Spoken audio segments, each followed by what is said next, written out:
Hechos capítulo 2, versículos 42 al 47, y vamos a leerlo. Dice, versículo 42, voy a ligar desde el versículo 41 para que recordemos un poco, aunque ahí te lo voy a mencionar. Entonces los que habían recibido su palabra fueron bautizados y se añadieron aquel día como 3,000 almas. ¿Recuerdan que ahí nos quedamos la semana pasada? Y se dedicaban, ahora sí, 42, y se dedicaban continuamente a las enseñanzas de los apóstoles, a la comunión, al partimiento del pan y a la oración. Sobrevino temor a toda persona y muchos prodigios y señales se hacían por los apóstoles. Todos los que habían creído estaban juntos y tenían todas las cosas en común. Vendían todas sus propiedades y sus bienes y los compartían con todos según la necesidad de cada uno. Día tras día continuaban unánimes en el templo y partiendo el pan en los hogares. Comían juntos con alegría y sencillez de corazón, alabando a Dios y hallando favor con todo el pueblo. Y el Señor añadía cada día al número de ellos los que iban siendo salvos. Nuestro contexto entonces es que el día de Pentecostés el Espíritu Santo de Dios ha venido sobre sus discípulos. Es el primer gran avivamiento en el que el Espíritu Santo desciende, la palabra de Dios es predicada con poder y muchos son convertidos. Vemos aquí que son más de 3,000 que han creído en el Evangelio, que han nacido de nuevo, que han sido llenos del Espíritu Santo. Dios, hermanos, fundó su iglesia con gente que Él mismo convirtió en aquel día, por la obra del Espíritu Santo, por medio de la predicación de los discípulos que estaba empoderada del Espíritu Santo. Y ahora vemos cómo esas personas, esa multitud de personas que se convirtieron, ¿qué comenzaron a hacer? ¿Cómo comenzaron a comportarse? ¿Cuál era la cualidad de esta comunidad o de estas comunidades que se formaron? Tito capítulo 2, versículo 14, nos recuerda que Él, o sea Cristo, se dio por nosotros para redimirnos de toda iniquidad y purificar para sí un pueblo para posesión suya, celoso de buenas obras. Esto es lo que nos dice la palabra de Dios. La razón de que haya sucedido esto es que Dios está creando para sí un pueblo. Como cuando Dios saca al pueblo de Israel de Egipto, pero previamente a través de José, Dios comienza a cumplir la promesa de hacer para él un pueblo de sacerdotes y de gente santa. Y ahora vemos que Dios sigue haciendo esto a través de su iglesia, aquellos que han creído en Jesucristo. Y algo que vemos muy marcado es que la iglesia, el pueblo de Dios, es una comunidad. La salvación es personal. El cristianismo es personal, pero no es individualista. Es corporativo, es decir, está creado para vivirse en comunidad. ¿Qué caracterizó el comportamiento de este pueblo, de esta nueva comunidad, de aquellos que comenzaron a creer en Jesús por la predicación de la palabra, por haber sido renovados por el Espíritu Santo? Vemos al menos 11 características que yo puedo ver en este pasaje que acabamos de leer. En primer lugar, vemos en el versículo 42, en la parte A, que estaban dedicados continuamente a la palabra. Dedicados continuamente a la palabra. La iglesia no es una iglesia cuyos fundamentos sean las ideas de algunas personas o de unos cuantos líderes. Tristemente es algo que suele suceder en muchas iglesias. Hay religiones, hay sectas que han surgido de hombres que han tenido ideas basadas tal vez en la palabra de Dios, pero ideas que ellos han infiltrado para crear estas nuevas religiones o sectas que, aunque hablan de Cristo, no son verdaderamente cristianas. Pero lo que nosotros vemos es que la la comunidad de creyentes se reunían continuamente y estaban dedicados continuamente a las enseñanzas de los apóstoles. Vimos hace 2 semanas que no cualquier persona puede levantarse y decir yo soy un apóstol. Vimos los requisitos para un apóstol, pero también vimos claramente que sí, la iglesia cristiana está edificada sobre la doctrina apostólica. Lo que los apóstoles que sí estuvieron con Jesús y a quienes les fue revelado esto, escribieron en el Nuevo Testamento. Entonces, vemos que Dios edifica su iglesia por medio de su palabra.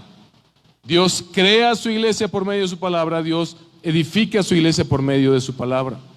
Esto tiene la connotación de Génesis 1. ¿Cómo creó Dios todo lo que existe? Por medio de su palabra. Así como por medio de su palabra Dios creó todo lo que existe. Dios también creó esta nueva comunidad por medio de su palabra. Esta nueva comunidad es una nueva creación hecha por Dios por medio de su palabra. Por eso es que predicamos el evangelio, como vimos la semana pasada, y con qué características, ¿verdad? Es exaltar a Cristo, apuntar al pecado de las personas para que vean a Cristo como su Señor y Salvador, mostrar a Cristo como el cumplimiento de las promesas de Dios para salvación.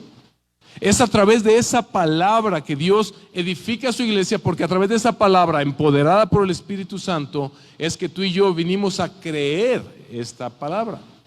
Y al creerla pasamos a formar parte de la iglesia. La iglesia, hermanos, es idea de Dios. La iglesia es el plan de Dios. Una comunidad llena del Espíritu Santo.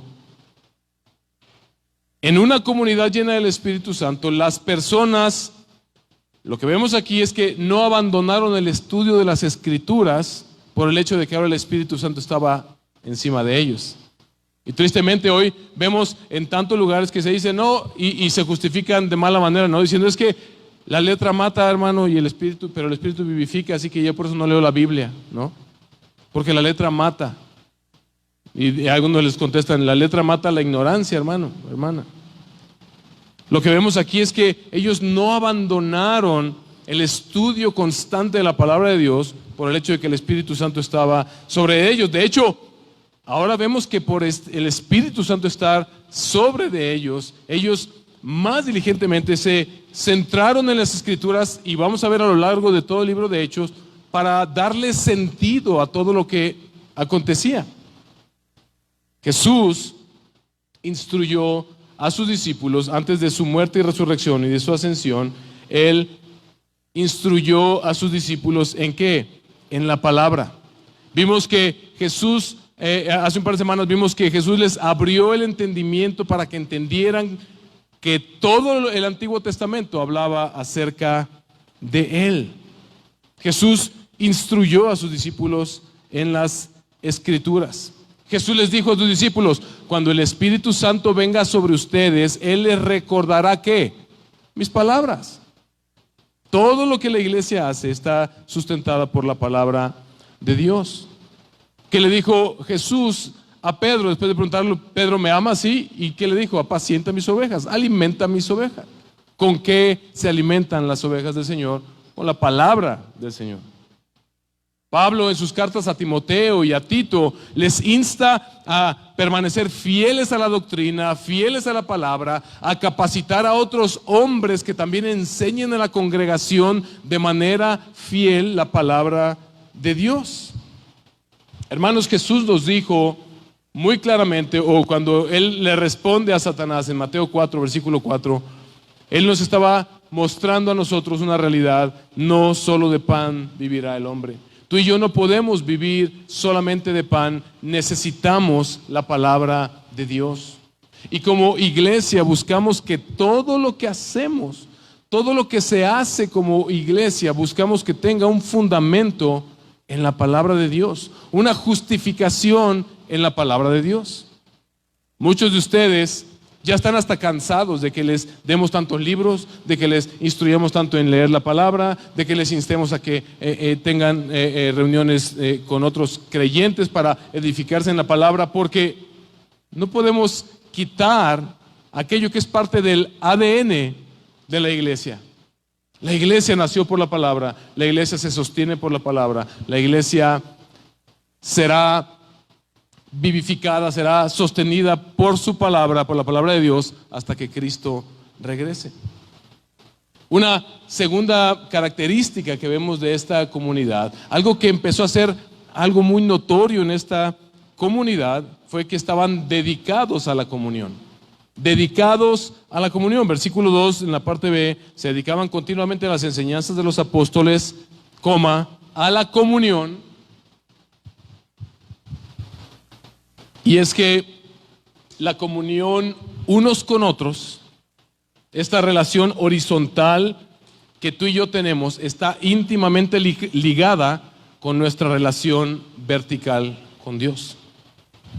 Primera de Juan, capítulo 1, versículo 3, el apóstol Juan dice: lo que hemos visto y oído, les proclamamos también a ustedes, para que también ustedes tengan ¿qué? Comunión con nosotros. En verdad nuestra comunión es con el Padre y con su Hijo Jesucristo.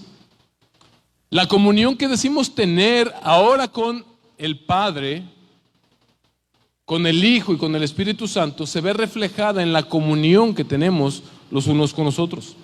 Simplemente, hermano, no se puede decir que nosotros tenemos comunión con Cristo, pero que no queremos tener comunión con su iglesia, que no queremos pasar tiempo con los hermanos en Cristo porque no son, no somos muy compatibles, como que ciertas hermanas piensan diferente que yo. No sé, simplemente no tengo ganas. Es que yo soy una persona muy ermitaña. O sea, si tú a mí me abandonas en una cabaña durante un mes, así aislada y encerrado, sin tener que salir a trabajar, obligaciones, y me dejas unos cuantos libros y cosas que yo puedo hacer ahí, yo soy feliz. Pero no podemos justificarnos de esta manera diciendo: es que yo soy así, no me gusta tener comunión con los demás. Porque lo que vemos en la palabra de Dios es que esto era algo que estaba intrínsecamente ligado al hecho de haber nacido de nuevo. Todo el Nuevo Testamento subraya esta característica imprescindible de la comunidad que estaba llena del Espíritu Santo. Una comunidad llena del Espíritu Santo está fundamentada en la palabra de Dios, permanecen en la lectura de la palabra de Dios, y número 2, tienen comunión los unos con los otros. Porque de otra manera, ¿cómo pudiéramos desarrollar las habilidades cristianas? Las disciplinas cristianas. De otra manera, ¿cómo puedes poner en práctica tus dones? Todo el Testamento, el Nuevo Testamento, parece que habla en este sentido de pluralidad. Ya he dicho varias veces, no existe tal cosa como un cristiano que se considera llanero solitario. No, yo solito puedo, hermano, no necesito de la comunidad del Señor. Voy a leer un montón de pasajes, desde Juan y voy a llegar hasta el libro de Hebreos y todavía más adelante hay mucho más. Pero fíjate esto, fíjate cómo en la medida en que tú avanzas en todo el Nuevo Testamento, puedes encontrar este lenguaje de de todas las cartas en el Nuevo Testamento. Juan 13:34, ese es uno de los evangelios. Un mandamiento nuevo les doy, esto es Jesús, que se amen, ¿qué? Los unos a los otros. Que como yo los he amado, así también se amen, otra vez, los unos a los otros. Los unos a los otros está impregnado en todo el Nuevo Testamento. Romanos 12:5, así nosotros, que somos muchos, somos un cuerpo en Cristo e individualmente miembros los unos de los otros. Romanos capítulo 12, versículo 10, sean afectuosos unos con otros, con amor fraternal, con honra, dándose preferencia unos a otros. Romanos capítulo 15, versículo 14. En cuanto a ustedes, hermanos míos, yo mismo estoy también convencido de que ustedes están llenos de bondad, llenos de todo conocimiento y capaces también de amonestarse unos a los otros. Primera de Corintios capítulo 12, versículo 25. A fin de que en el cuerpo no haya división, sino que los miembros tengan el mismo cuidado unos por otros. Gálatas capítulo 5, versículo 13. Porque ustedes, hermanos, a libertad fueron llamados, solo que no usen la libertad como pretexto para la carne, sino sírvanse por amor los unos a los otros. Gálatas capítulo 6, versículo 2. Lleven los unos las cargas de los otros y cumplan así la ley de Cristo. Efesios capítulo 4, versículo 2. Que vivan con toda humildad y mansedumbre, con paciencia, soportándose unos a otros en amor. Efesios 4, versículo 32. Sean más bien amables unos con otros, misericordiosos, perdonándose unos a otros, así como también Dios los perdonó en Cristo. Efesios 5:21. Sométanse unos a otros en el temor de Cristo. Filipenses capítulo 2, versículo 3. No hagan nada por egoísmo o por vanagloria, sino que con actitud humilde cada uno de ustedes considere al otro como más importante que a sí mismo. Colosenses capítulo 3, versículo 9. Dejen de mentirse los unos a los otros, puesto que han desechado al viejo hombre con sus malos hábitos. Primera de Tesalonicenses 4, versículo 18. Por tanto, confórtense unos a otros con estas palabras. Primera de Tesalonicenses 5:15. Miren que ninguno devuelva a otro mal por mal, sino que procuren siempre lo bueno los unos para con los otros y para con todos. Hebreos 10:24. Consideremos cómo estimularnos unos a otros al amor y a las buenas obras. Santiago capítulo 4, versículo 11. Hermanos, no hablen mal los unos de los otros. El que habla mal de un hermano o juzga a su hermano, habla mal de la ley y juzga la ley. Pero si tú juzgas a la ley, no eres cumplidor de la ley, sino juez de ella. Santiago 5:9. Hermanos, no se quejen unos contra otros, para que no sean juzgados, ya el juez está a las puertas. Santiago 5:16. Por tanto, confíense sus pecados unos a otros y oren unos por otros para que sean sanados. La oración eficaz del justo puede lograr mucho. Primera de Pedro capítulo 4, versículo 9. Sean hospitalarios los unos para con los otros sin murmuraciones. Primera de Pedro 5:5. Asimismo ustedes, los más jóvenes, estén sujetos a los mayores y todos revístanse de humildad en su trato mutuo, porque Dios resiste a los soberbios, pero da gracia a los humildes. Primera de Juan capítulo 4, versículo 7. Amados, amémonos unos a otros, porque el amor es de Dios y todo el que ama es nacido de Dios y conoce a Dios. Primera de Juan capítulo 4, versículo 12. A Dios nunca lo ha visto nadie. Si nos amamos unos a otros, Dios permanece en nosotros y su amor se perfecciona en nosotros. ¿Soy el único que nota que la vida cristiana se vive en comunidad? ¿O puede ser que este es el plan de Dios? Hermanos, es todo un desafío poder cultivar y mantener un compañerismo edificante en una congregación. Es difícil cumplir con todo esto que el Señor nos demanda. Por eso necesitamos la ayuda del Espíritu Santo, pero por eso necesitamos la voluntad nuestra al comprender que esto es lo que el Señor nos ha llamado a hacer. Es difícil, pero te voy a decir otra cosa. Definitivamente es una enorme bendición que podemos disfrutar como iglesia. Dietrich Bonhoeffer, un pastor y teólogo de la época de la Segunda Guerra Mundial, tiene todo un testimonio acerca de cómo él permaneció en Alemania rescatando a muchos y predicando el evangelio a muchos durante la persecución nazi de los judíos.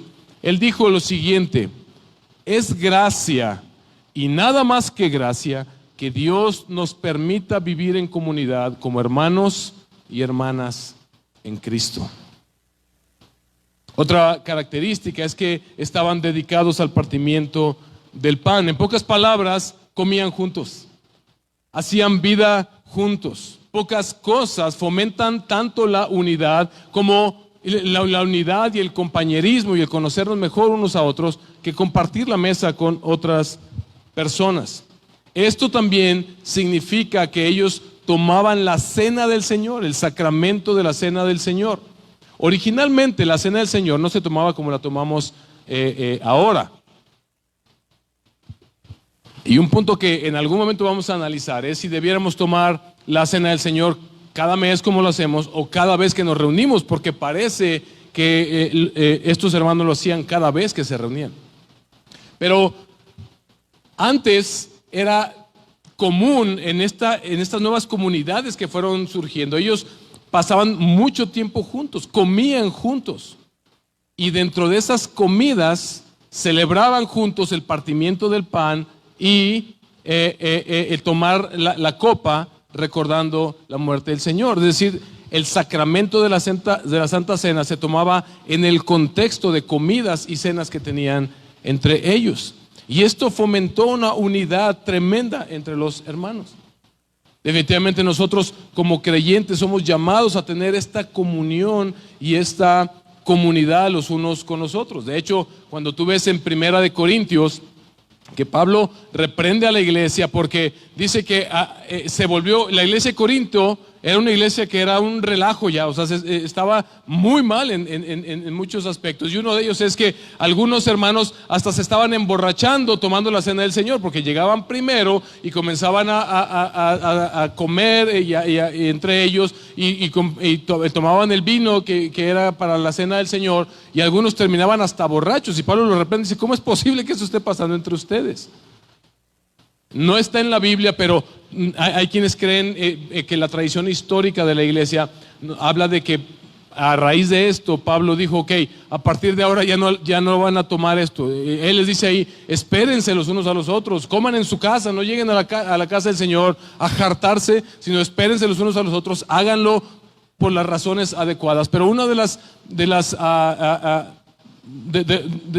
las tradiciones históricas es de que el apóstol Pablo sugirió este cambio de decir: ya no se va a tomar de esta manera, es decir, en una comida completa, en una cena completa que se haga entre la comunidad, sino que tomen un tiempo especial, resérvenlo y partan el pan y coman el vino de manera ordenada, ¿no? Esto fue lo que pasó en la iglesia de Corinto. Usted lo puede leer ahí en la palabra del Señor. Pero vemos que sin duda esta iglesia tenía esta comunión constante. ¿Cómo llegas a conocer mejor a una persona? Invítala a comer, invítala a tu mesa. Algo que nos debe a nosotros caracterizar es esa fraternidad que va más allá de simplemente estar de acuerdo en ciertas ideas. Y esto va a implicar sacrificios. No somos tan dados a abrir nuestros hogares, no somos tan dados a recibir a mucha gente. Hay algunos que sí, hay otros que les cuesta un poco más. Hay otros que le ruegan al Señor. Conozco algunas personas que le ruegan al Señor que no los inviten a ningún lado. O sea, no es como que no te odio, pero porfa, tú en tu casa, yo en la mía, mira, así estamos bien. Lo que necesites un día, échame un grito, pero yo estoy bien aquí en mi casa. Pero lo que podemos ver es la bendición que esto produjo en esta comunidad y la integridad que esto produjo en esta comunidad. Una siguiente característica es que ellos eran dedicados a la oración, En todo el libro de Hechos vemos la oración de la iglesia como parte fundamental de la misión de la iglesia. Conforme avancemos en el libro de Hechos, vamos a ver todas las cosas que acontecían, las decisiones que había que tomar, los problemas que surgieron, y la iglesia oraba. ¿Y de quién aprendieron esto? De Jesús. ¿Quién enseñó a sus discípulos a orar? Jesús. ¿Qué es lo que la palabra de Dios nos muestra que Jesús hizo durante todo su ministerio? Y Jesús se alejó a orar, y Jesús oró, y Jesús buscaba constantemente la voluntad del Padre en oración. Todo el Nuevo Testamento, hermanos, enfatiza la necesidad que tenemos de orar. Todo el Nuevo Testamento enfatiza la bendición que es orar como comunidad. Y todo el Nuevo Testamento enfatiza el enorme poder que tiene la oración para la vida cristiana en lo individual y en lo corporativo. Tenemos una reunión de oración todos los viernes a las 8 de la mañana. Puede ser que algunos por trabajo no puedan venir, pero si somos bien honestos, hermanos, lo que no queremos es que nos saquen de nuestra comodidad. Y pudiéramos cambiarlo a las 7 de la tarde, a las 8 de la noche, el día que sea. Lo que no le gusta a nuestra carne es orar. Pero lo que vemos es que es una tremenda bendición para la iglesia. Hermanos, nosotros debemos como iglesia manifestar nuestra dependencia a Dios y nuestra confianza en Dios, no dejando de orar, sino orando cada vez más. O sea, decir yo confío en Dios no es decir, así que no tengo que orar. No, Dios sabe lo que hace, yo por eso no oro. No, una verdadera confianza en Dios y una verdadera dependencia de Dios es orar. Orar, se manifiesta en orar. ¿Por qué? Porque eso muestra que quieres estar en sintonía, porque orar no solamente es hablar y balbucear y decir. Orar es también escuchar al Señor. Orar es también escuchar al Espíritu Santo, que nos permite, mientras oramos, alinear nuestros pensamientos conforme a su palabra con los pensamientos del Señor. Dice Tony Mérida, un pastor, dijo lo siguiente: los recursos económicos, y escritor, los recursos económicos de la iglesia primitiva eran muy limitados, pero sus recursos celestiales eran ilimitados. Los recursos económicos de la iglesia primitiva eran muy limitados, pero sus recursos celestiales eran ilimitados. Hermanos, tú y yo no nos podemos dar el privilegio de simplemente desperdiciar semejante recurso que Dios nos ha provisto: la oración. Una quinta característica que encontramos de esta iglesia en este pasaje, de la iglesia primitiva, la iglesia llena del Espíritu Santo, era un profundo temor por Dios y también una alabanza a Dios. En la parte A del versículo 43, ve lo que dice: sobrevino temor a toda persona. Y ve lo que dice el versículo 47 en la parte A: alabando a Dios. Bueno, dice alabando a Dios. Cuando vemos en toda la Escritura que nos habla acerca del temor de Dios, ya hemos entendido que no es un temor a Dios. Es decir, ellos no se llenaron de temor de que Dios les iba a hacer algo. Ellos tenían un temor de Dios, es decir, vivían en un constante, dice la nueva traducción viviente, en un profundo asombro por el Señor. Imagínate lo que habían vivido. El Espíritu Santo descendió con un viento recio, con lenguas de fuego, hombres galileos que comenzaron a hablar en otros idiomas y luego les es predicado el Evangelio. Viene el Espíritu Santo con una convicción de pecado sobre ellos, creen el Evangelio, nacen de nuevo, se entregan al Señor y ellos están ahora asombrados por el Señor. Uno de los grandes problemas de nuestra generación es que hemos perdido la capacidad de asombro. Hemos perdido la capacidad de asombro. En nuestra mente ha sido tan bombardeada con todo lo que ahora podemos ver.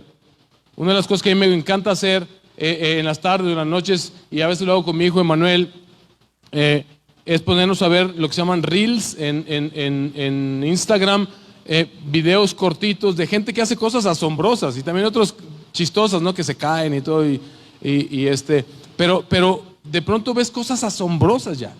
O sea, a mí me encantan las ballenas y tengo varios reels ahí de ballenas que logran tomas impresionantes. O sea, es hermoso ver lo que hace, pero hemos visto ya tanto, nuestra mente se ha informado de tanto, nos hemos llenado de tanto que hemos perdido nuestra capacidad de asombrarnos por las cosas más significativas, como yo soy un pecador al que Cristo llamó, por quien Cristo murió, y Él dio su vida por mí. Él me salvó a mí, un miserable pecador que merecía el infierno, que merecía la condenación, pero Él llevó mis culpas en esa cruz. La iglesia se reúne para manifestar y mostrar y para responder a ese asombro por lo que el Señor ha hecho por nosotros, y lo hacemos alabando a Dios. ¿Por qué cantamos? Las alabanzas no son así como cuando pongo el mismo ejemplo siempre, pero no importa. como cuando hablas a una oficina, ¿no? Y te ponen musiquita en lo que te contestan, ¿no? La música no es como el lapso de tiempo que tienes para llegar poquito tarde a la iglesia. Y no es tirar pedrada, pero sí es tirar pedrada, ahí como ustedes la quieren tomar. Pero el punto es que no está para eso. Tristemente, yo he escuchado muchas. Una vez hablé con un chavo que venía a la iglesia y dejó de venir. Y le dije, oye, ¿por qué no vienes a la iglesia? Y él me dijo, o sea, yo le dije, te invito, ven, regresa. Dice, es que fíjate que no sé, estoy yendo a un lugar y comparando, ahí en tu iglesia como que no me hace sentir nada la alabanza. O sea, como que no siento bonito. Y yo dije, ay, Dios mío, qué mal hemos predicado. Porque ¿quién te dijo que es para hacerte sentir bien a ti? ¿Quién te dijo que es para que tú te sientas bonito? De hecho, si te das cuenta, lo que cantamos, las letras de la música que cantamos ahora es profundamente evangélica, porque estamos glorificando a Dios, es para Él, y aparte esas letras nos están recordando a nosotros quiénes somos, qué hizo Él por nosotros, y nos prepara de mejor manera para recibir su palabra. La verdadera adoración, hermanos, es más que música, es la expresión externa de un corazón que está asombrado por Dios y que confía en ese Dios. A muchos les cuesta adorar a Dios, sobre todo cuando las cosas no están saliendo conforme a tus planes, cuando las cosas no están saliendo como tú quisieras, pero en esos momentos tú y yo debemos recordar, hermanos, debemos recordar la esperanza viva que tenemos en nuestro Señor Jesucristo. Y que si tú estás pasando por un momento de adversidad, de dificultad, de tristeza, de dolor, en Cristo, ahora imagínate lo terrible que sería sufrir todo esto sin Cristo, sin la esperanza que tenemos en Él. Hermanos, debemos adorar a Dios todo el tiempo, no solamente cuando sentimos hacerlo. No podemos condicionar a nuestro Dios, por eso debemos trabajar en nuestro asombro por Dios. Y la lectura de la palabra de Dios es una de las cosas maravillosas que hace. Te permite ver lo pecador que eres y lo grandioso que es tu Salvador. Y eso te hace mantenerte asombrado delante de Él. Una sexta característica de esta iglesia era una generosidad radical. Y escucha esto, para con los de adentro, primeramente. Versículo 45 dice, vendían todas sus cosas, vendían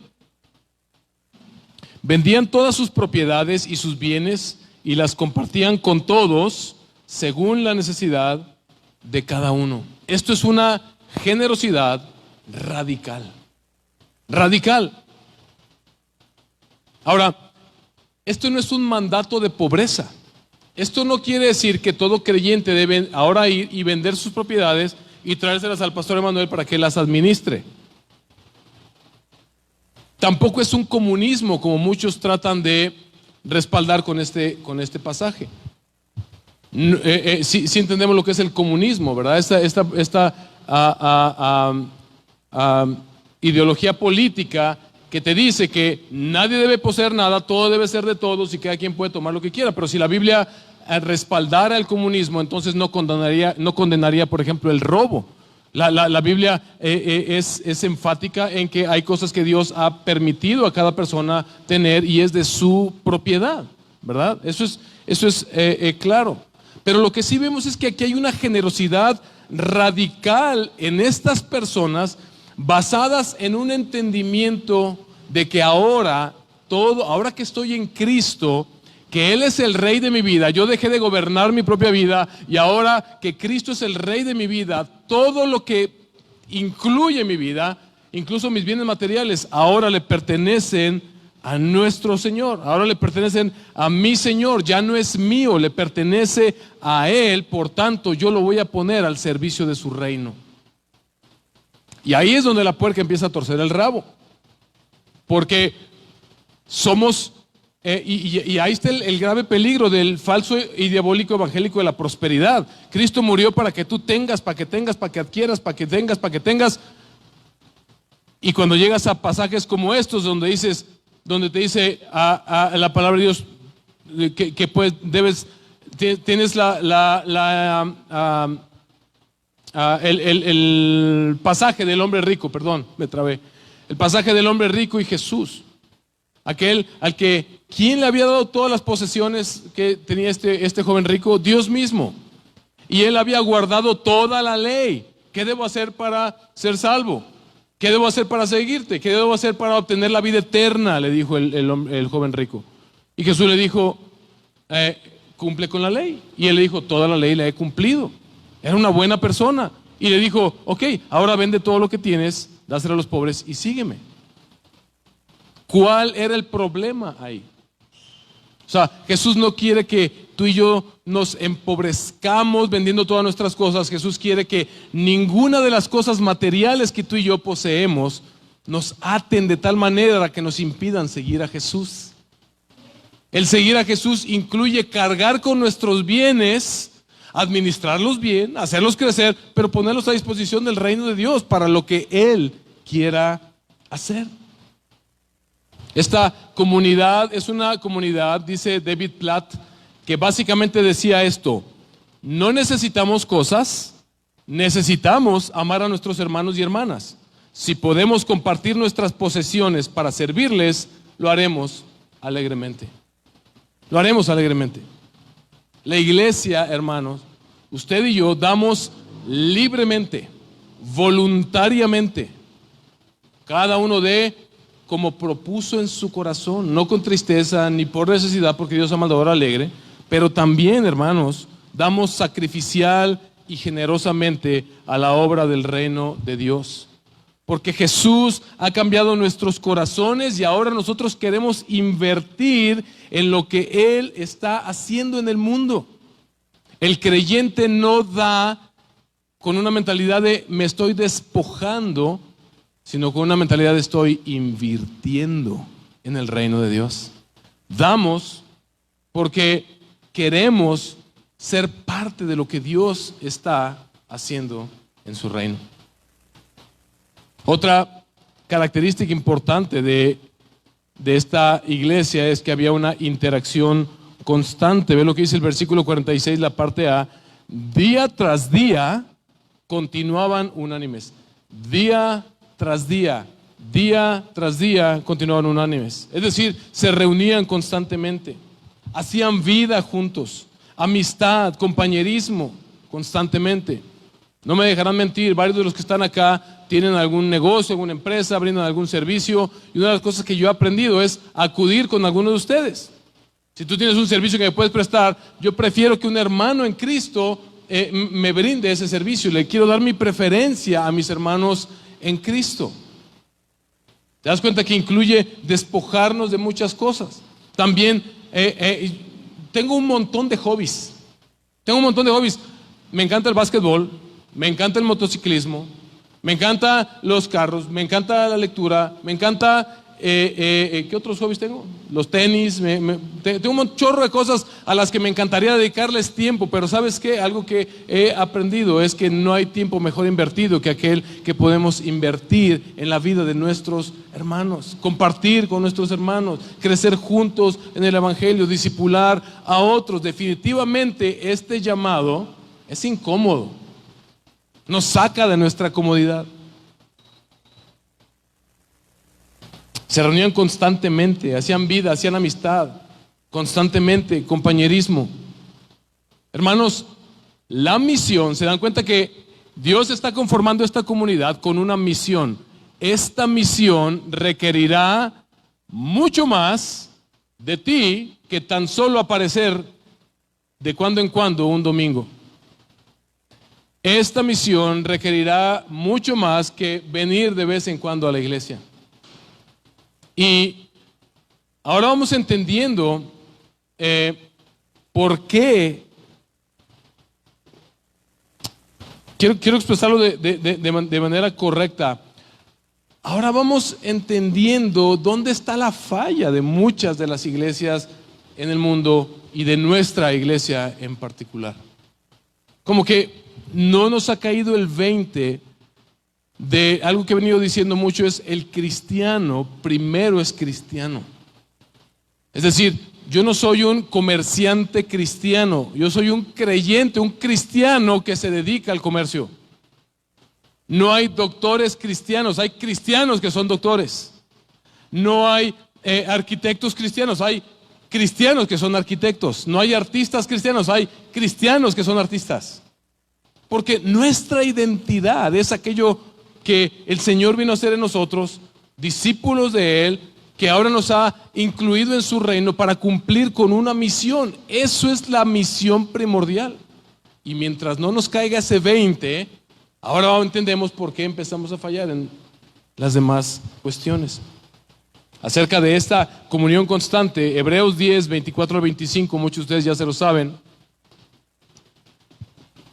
Consideremos cómo estimularnos unos a otros al amor y a las buenas obras, no dejando de congregarnos, como algunos tienen por costumbre, sino exhortándonos unos a otros y mucho más al ver que el día se acerca. Una octava característica es que se reunían en el templo y también se reunían en casas. Vemos que esta reunión era constante. Imagínate, eran 120 y tantos discípulos, 130 y tantos, y de pronto el Espíritu Santo viene y se convierte en 3,000. ¿A dónde los metes? Muy probablemente usaban el patio del templo para reunirse, para predicar el evangelio. Esa comunidad empezó a causar un ruido en Jerusalén. Pero también se reunían en diferentes casas, en diferentes puntos. No olvides que muchos habían venido de fuera, muchos tal vez se quedaron y renunciaron a vivir donde vivían y se quedaron tal vez a formar parte de estas comunidades que empezaron a crecer y empezaron a vivir de esta manera. Qué emocionante es eso. En el templo, hoy domingo en la iglesia y en las casas. Por la pandemia suspendimos muchas de las actividades, pero no vemos la hora de retomar estas actividades de reunirnos en casas. Reunirnos en casas. ¿Para qué? Para que en cada lugar podamos estar manifestando, haya un lugar donde se está hablando la palabra de Dios, haya pequeñas comunidades que representan el reino de Cristo, invitando a otros a venir a Cristo, etcétera, etcétera. Una novena característica es la alegría y sencillez de corazón. Versículo 46 en la parte B. Día tras día continuaban unánimes en el templo y partiendo el pan en los hogares, comían juntos con alegría y sencillez de corazón. Lo vuelvo a repetir, con alegría y sencillez de corazón. Y me da muchísimo gusto que algo que hemos venido aprendiendo como iglesia es a vivir alegres y a renunciar un poquito a nuestra altivez y a vivir con sencillez de corazón. Porque Cristo nos modeló esa vida. Hermanos, la amargura y la altivez son enemigos de la comunidad y entorpecen la misión. Cuando hay amargura en nosotros y no queremos, no, yo no quiero, a mí no me cuenten, yo no participo. Son bien hipócritas, no sé qué, no sé cuánto. Cuando hay altivez, no, es que a mí me tienen que poner zona VIP, o sea, ¿quiénes van a estar en mi grupo para ver si encajan conmigo? No sé, yo soy mejor que otros. No, estos no merecen estar conmigo porque yo sí le echo ganas a leer mi Biblia y hacer todo lo demás y los demás, mira, con alegría y con sencillez de corazón. Debemos esforzarnos por ser mansos y humildes de corazón. Jesús dijo que eso es el verdadero descanso para el alma.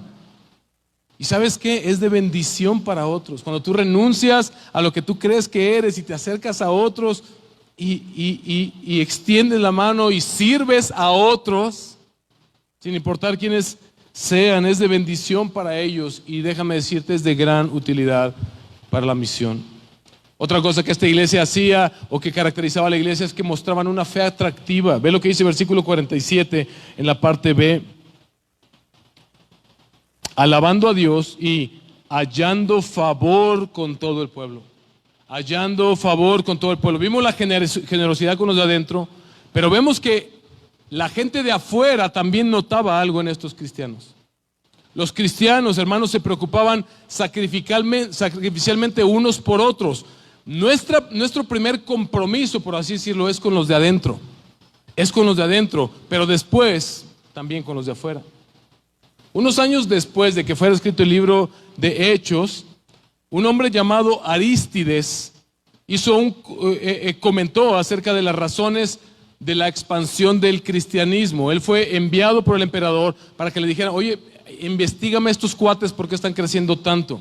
Y él escribió lo siguiente al emperador Adriano en el año 125 después de Cristo. Y esto es conocido como la Apología de Arístides.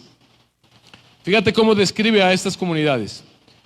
Si uno u otro de ellos tiene siervos y siervas, mujeres o niños, a través del amor hacia ellos los persuaden de que se hagan cristianos. Y cuando lo han hecho, los llaman hermanos sin distinción. No adoran extraños dioses y siguen su camino con toda modestia y alegría. La falsedad no se encuentra entre ellos y se aman. Y de las viudas no apartan su estima. Y ellos rescatan al huérfano de aquel que lo trata con dureza. Y el que tiene, da al que no tiene, sin jactancia. Y cuando ven a un extranjero, lo invitan a sus casas y se regocijan por él como por un hermano. Porque no los llaman hermanos según la carne, sino hermanos según el Espíritu y en Dios. Y cada vez que uno de sus pobres se va de este mundo, cada uno de ellos, según su capacidad, presta sus atenciones a él y se ocupa cuidadosamente de su entierro. Y si ellos escuchan que uno de ellos está encarcelado o afligido o a causa del nombre de su Mesías, todos ellos ministran ansiosamente a su necesidad, y si es posible redimirlo, o sea, rescatarlo, pagar por su libertad, lo pondrán en libertad. Y si hay entre ellos alguno pobre y necesitado, y si no les sobra comida, ayunan 2 o 3 días para suplir la necesidad de los que les falta comida. Otro documento escrito también por un emperador antiguo que describe esta naturaleza del cristianismo, es conocido como la Epístola a los sumos sacerdotes paganos, y es el emperador Juliano que intentó dar una explicación. Estaba muy enojado de por qué seguía creciendo el cristianismo, y fíjate lo que él dijo, cómo los describió. Él dijo que una de las razones del crecimiento del cristianismo se debió a la caridad con los pobres de los cristianos. Dijo esto: los impíos galileos no solo alimentan a sus pobres, sino que a los nuestros también. Se quejó, él se quejaba diciendo esto, dándoles, y dice, no solamente hacen eso, sino que les dan la bienvenida en su comunidad, en su ágape. Los atraen igual que se atrae a los niños con tortas o con pasteles o con pastelillos. Qué asombrosas descripciones se dan del pueblo de Dios. Nuestro mundo, hermanos, necesita compasión. Nuestro mundo necesita ver a cristianos demostrando lo que Dios ha hecho en nuestras vidas. Entonces, cuando nosotros hagamos esto, muchos a su vez serán atraídos a la fe. Y una última característica que vemos es que ellos predicaban el evangelio constantemente a otros. Versículo 47, la parte final dice: y el Señor añadía cada día al número de ellos los que iban siendo salvos. Es increíble que hay muchos cristianos que no predican el evangelio, no hacen evangelismo porque dicen: es el Señor el que va a añadir a los que son salvos, hermano, así que no hay que predicar. No. ¿Cómo fueron convertidos los 3,000? ¿Por medio de qué? De la predicación del evangelio, empoderada por el Espíritu Santo. Esto nos muestra que el ADN de esta iglesia era un constante ánimo y un deseo de predicar el evangelio a otros, y así es como el Señor va a añadir a su iglesia los que han de ser salvos. La gente se convertía diariamente porque los creyentes estaban evangelizando diariamente. Una iglesia saludable, hermanos, tiene una pasión, una carga genuina por los cristianos. Entonces, vemos que estas comunidades del evangelio Todas estas características las podemos englobar como en tres principales. Número uno, tenían una relación vertical con el Señor. ¿A través de qué? De la lectura de la palabra, a través de la oración. Tenían una relación horizontal con la comunidad de creyentes. Comían juntos, leían la palabra juntos, oraban juntos, celebraban los sacramentos juntos, se reunían en el templo, en las iglesias, veían por las necesidades unos de otros. Y una tercera, una tercera, no es característica, tipo de característica es esta relación horizontal con los de afuera. Una relación vertical con Dios, número uno, una relación horizontal con los de adentro, una relación horizontal con los de afuera. Hermanos, la iglesia es una comunidad contracultural. La iglesia nace como algo que el mundo no había visto jamás, algo que el mundo no había conocido jamás. La mayoría de las cartas que tú ves en el Nuevo Testamento, muchas de las cartas de Pablo, por ejemplo, buscaban corregir la falta o la pérdida del ejercicio de algunas de estas características que identificaban a la iglesia como un evangelio. Piénsalo, y ahora piensa en la carta a los Corintios, a los Filipenses, a los Efesios, a los Gálatas. Es Pablo corrigiendo o los apóstoles corrigiendo algunas de las características que esta iglesia habían perdido. Por ejemplo, en la iglesia de Corinto había viudas,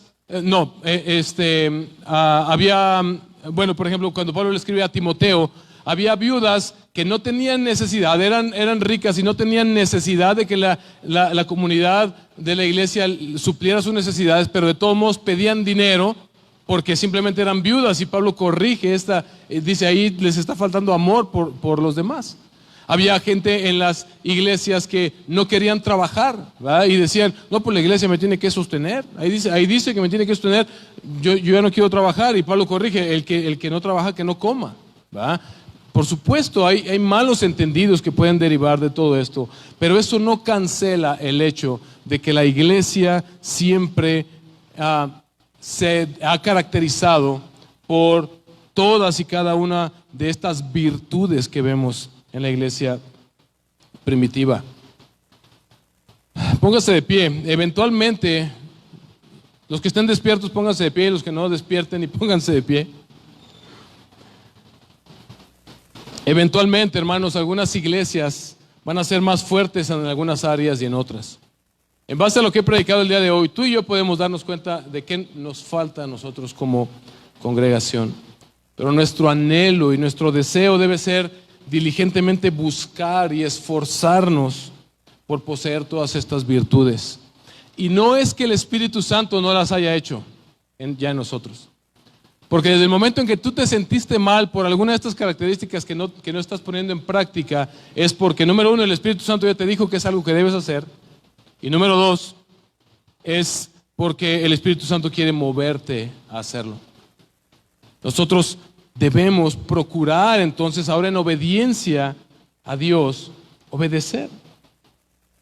Uno de los cambios que probablemente sufra esta iglesia es que tal vez cambiemos el nombre de la iglesia. Y no se trata de, no, es que no nos queremos identificar con lo que se hizo antes o estaba mal lo que se hizo antes. No tiene nada que ver con eso. Queremos que esta iglesia sea identificada por precisamente esto. Uno de los posibles nombres será Comunidad de Gracia. Queremos que el nombre que tengamos verdaderamente le dé identidad a lo que hacemos. Y Comunidad de Gracia, Hechos 1:8, este fue como el apellido que le puso el pastor Jorge Luis, que me encanta. Y recibiréis poder cuando haya venido sobre vosotros el Espíritu Santo y me estaréis testigos en Jerusalén, en Samaria, en Judea y hasta el último en la tierra. Eso es lo que queremos ser. Una comunidad que vive de esta manera, que predica este evangelio hasta lo último de la tierra.